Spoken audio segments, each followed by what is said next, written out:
Cubas, livro recente desta versão, desse conjunto de livros FUVEST Unicamp.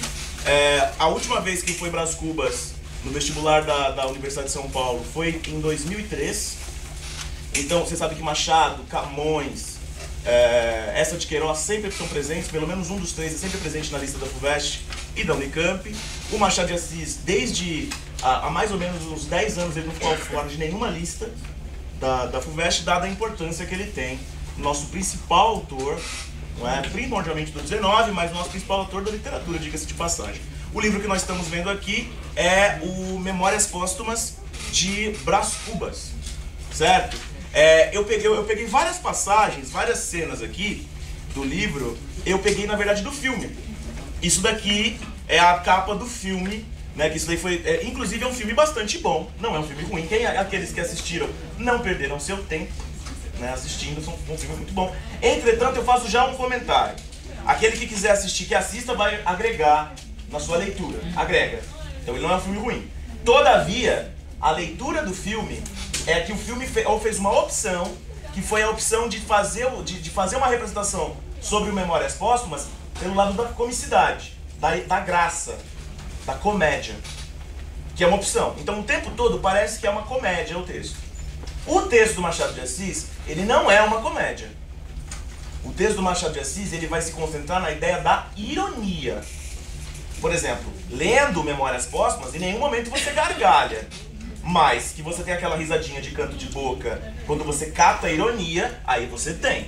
Certo? Então isso é uma ressalva que eu faço àqueles que forem assistir. Mas é um filme bastante fiel e os atores escolhidos são atores muito bons. Então não vai ser perda de tempo caso vocês assistam. Tudo bem? Então vamos lá. Eu voltei. Aí. Gente, então primeira coisa a dizer pra vocês, não é? O Memórias Póstumas de Brás Cubas, ele basicamente vai ser publicado, certo? De 15 de março a 15 de dezembro de 1808, certo? E ele foi reeditado agora como livro em 1881, para lembrar que ele foi publicado pela primeira vez em capítulos na chamada Revista Brasileira, como vocês bem se lembram, em formato de folhetim, certo? E ele foi reeditado em forma de livro em 1881. Isso inclusive, é interessante falar, 1881, a data oficial do surgimento do realismo no Brasil, com o surgimento deste livro em 1881. Logo, você já pode pensar consigo. Então quer dizer, professor, que o realismo começou um ano antes, porque afinal de contas ele foi publicado em capítulos um ano antes. Sim, exatamente. É que nós contamos para efeitos pedagógicos a partir da edição em forma de livro. Tudo bem? Então, o protagonista narrador, o nosso chamado de defunto autor, vai promover ali o que eu chamo de a viravolta ou a reviravolta machadiana. Certo? Vou falar disso tudo, não precisa se assustar, aos pouquinhos a gente vai avançar. Tudo bem? Até aqui podemos avançar? Nem comecei, né? Então não tem nem como ter dúvida. Gente, primeira coisa que eu posso chamar dessa viravolta machadiana, desse ponto de vista tão específico do Machado de Assis. Eu posso dizer que esse livro, por mais que ele se remeta exclusivamente a uma classe social, a uma época social, a um período histórico, quer dizer, eu posso dizer que ele é um livro de teor universal e de um questionamento no âmbito filosófico. Eu posso afirmar isso.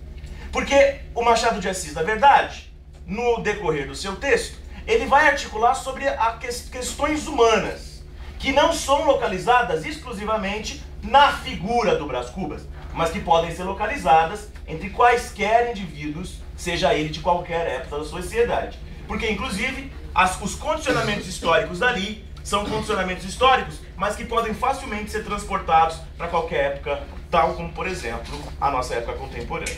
Certo? Então começamos por aí. Ele começa assim a dedicatória do livro, né? Você sabe que isso daqui, gente, é um epitáfio, né? Epitáfio é uma inscrição tumular. Quando vocês morrerem, né, é esperado que, a não ser que vocês vão para uma vala coletiva, ou que vocês vão para aquelas valas destinadas às pessoas de baixa renda, nos cemitérios públicos, que não tem inscrição nenhuma, no máximo um nome, nas lápides, vocês têm, normalmente se opta por um texto que a própria pessoa deixou ou que os amigos falam sobre ela. O epitáfio dele é o seguinte, ele coloca logo no início do livro, ele diz, o epitáfio ele dedica o livro ao verme que primeiro roeu as frias carnes do meu cadáver, dedico como saudosa lembrança essas memórias póstumas. Já começamos bem, afinal de contas, ele já começa localizando o seu grande destinatário, que seria supostamente esse verme. E olha, prestem muita atenção no texto, porque ele nos dá indício, por exemplo, já de alguma coisa. Por exemplo, pessoal, vocês percebem que ele está falando de um modo extremamente irônico, já de início, porque ele está dedicando a um verme, certo? Ele está dedicando toda uma obra a um verme. Aí você pergunta, professor, já me perguntaram, por exemplo, se esse verme era uma pessoa. Posso chamar uma pessoa? Uma forma de chamar alguém de forma deteriorada, de verme? Não sei se exatamente essa é a ideia. O que eu posso garantir ele está sendo irônico. Já de cara. Certo? E é como se ninguém mais fosse digno dessas memórias que não o verme. Porque afinal de contas, pensa comigo. Se ele, dentre todas as pessoas que ele conheceu no mundo, dedicar ao verme, é porque ninguém mais é digno, correto? Uhum.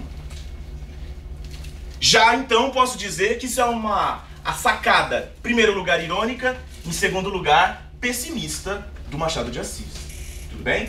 Afinal de contas, se você considera que no mundo ninguém é mais digno de saber a sua história do que um verme, é porque ou você tem uma visão de mundo muito deteriorada, ou as pessoas que você conhece são muito ruins, não é? E é claro, né? Como professor de língua portuguesa, a gente volta na língua. Atenção ao verbo, né? Roeu. Roeu é pretérito, né, gente? É passado. Então quer dizer que se ele está... ele está mandando no presente uma dedicatória a um verme que roeu as suas carnes do passado. Logo que você entende que ele está vivo? Não, né? Já de cara, você já sabe que o nosso autor não é um autor que está vivo. Ele é um defunto autor. Não é? Já na inscrição, no epitáfio, você já consegue ver isso. Aí, vamos lá. Ele é livre e soberano para pintar a sua vida, as pessoas e a si próprio. Por quê? Afinal de contas, se ele está morto, a quem ele deve algum tipo de respeito? A absolutamente ninguém. A absolutamente nada. Nada deve barrar, deve impedir a crítica desse personagem, ou no melhor falando, desse narrador. Por isso que ele está nesse lugar que ele está reservado, né? Ele está nesse limbo qualquer, nesse universo para além da realidade, para além desse mundo concreto. Logo, por isso, ele não tem nenhum tipo de amarra social que impeça, ou mesmo uma amarra que seja moral, que impeça dele falar o que quiser, sobre quem ele quiser, certo? Essas são as memórias de um finado que pintou a si e aos outros conforme lhe pareceu melhor e mais certo. Alguém tem dúvidas disso? Absolutamente ninguém deve ter, dado, por exemplo, já esse início, não é? E aí eu já começo a falar exclusivamente da opção por um defunto autor, e não um autor defunto. Presta atenção, porque isso já caiu na conversa algumas vezes, certo? Então, por exemplo, gente, do túmulo, ou como ele prefere chamar, a campa, não é? Um defunto autor examina de forma memorialística a sua vida. Apesar de morto, nada comenta sobre sua existência do além-túmulo, está interessado apenas em recordar o passado e submetê-lo à análise e ao julgamento definitivo do seu significado. Para e presta atenção. Eu já disse de início, a partir do epitáfio, que esse defunto, que ele está morto. Ele é um defunto autor. Mas ele vai falar mais sobre isso. Ele não é um autor defunto, ele é um defunto autor. E que, por exemplo, se você parar para pensar, pô, peraí, mas se ele morreu e está falando da morte, ou do espaço supostamente aonde ficam os mortos, que espaço é esse? Não fala em nenhum momento. Em nenhum momento do texto ele diz aonde ele está, diretamente. Ele não fala que ele está num limbo, ele não fala que ele está no céu ou no inferno, ele não fala nada. Porque na verdade, gente, isso é um artifício. Isso é um artifício. É um artifício por quê? Ele não se importa, em nenhum momento, pelo fato de morrer. Ele escolhe um defunto autor como maneira de garantir a total imparcialidade, ou melhor, a total liberdade do narrador. Certo? E assim, você vai dizer, mas o que tem de mais nisso? Isso aí é uma opção. Gente, isso não é demais porque é uma opção dentro de uma época realista. O realismo não parte do pressuposto de que a verossimilhança, ou seja, o pacto estabelecido entre o autor e o leitor, é um pacto pautado na realidade. Ou seja, quando você lê um texto realista, está subentendido que, primeiro, você vai ler aquele texto pensando que aquele texto é uma cópia real da verdade. Aquilo é a realidade. Não é isso que nós entendemos quando a gente pensa em realismo? É exatamente isso que você tem que entender. Só que, como então você pode entender que é um texto pautado na realidade se ele já inicia com um tipo de narrador que está morto, contando da sua vida? Porque é justamente aí que está uma das chaves de ironia do texto. É um texto eminentemente irônico. Irônico, inclusive, com a própria maneira de narrar do realismo. Certo? Então, calma. Primeiro, façamos esse questionamento. É um autor defunto, né? Que, portanto, eu falo que ele é autor defunto e não defunto autor. Defunto autor e não autor defunto pelo seguinte motivo. Ele está morto e a partir da morte ele começa a contar a sua história. E não o contrário. Ele contou da vida e acabou morrendo. Certo? É uma opção técnica. Pensamos então. Por que defunto autor? Símbolo do fim da concepção romântica. Não se esqueçam que o Machado de Assis está escrevendo numa época no qual o romantismo ainda era forte. Certo? Havia textos românticos ainda sendo produzidos e, primordialmente, ainda sendo lidos. Imagina, gente, que o romantismo tinha um sucesso de novela no século XIX. Certo? Letra B. O desafio do escritor frente às propostas do real naturalismo, já que uma fala vinda do túmulo contrariava os princípios de racionalidade e verossimilhança, que eu acabei de falar. Então, assim, se por um lado a opção de um defunto autor ela tem a ver, por exemplo, com uma crítica representando o fim do romantismo, porque afinal de contas, o romantismo sempre temos narradores que estão no âmbito da verdade e da vida. São narradores muitas vezes que contam a própria história e eles participam intensamente. Certo? Esse narrador não. Ele é o oposto disso. Certo? Eu posso inclusive dizer que pelo fato dele estar morto, ele não se empolga com nada. Nada, nada. E por outro lado, dessa opção, eu posso depreender que é uma ironia ou é um desafio à própria concepção do realismo. A concepção primordial do realismo é essa ideia que eu disse para vocês, desse pacto entre leitor e escritor, de que você acredita que aquilo que ele está retratando é a verdade, ou é pautado na realidade.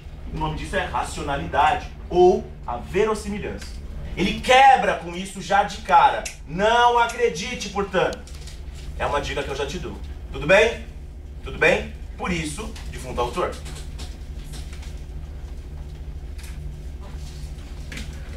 Sim. E C. A ideia machadiana de que só um morto poderia apresentar os fatos, sem escrúpulos, temor ou qualquer fantasia possível sobre a opinião pública. Comecei falando sobre isso, né, gente? Eu tô morto, pouco me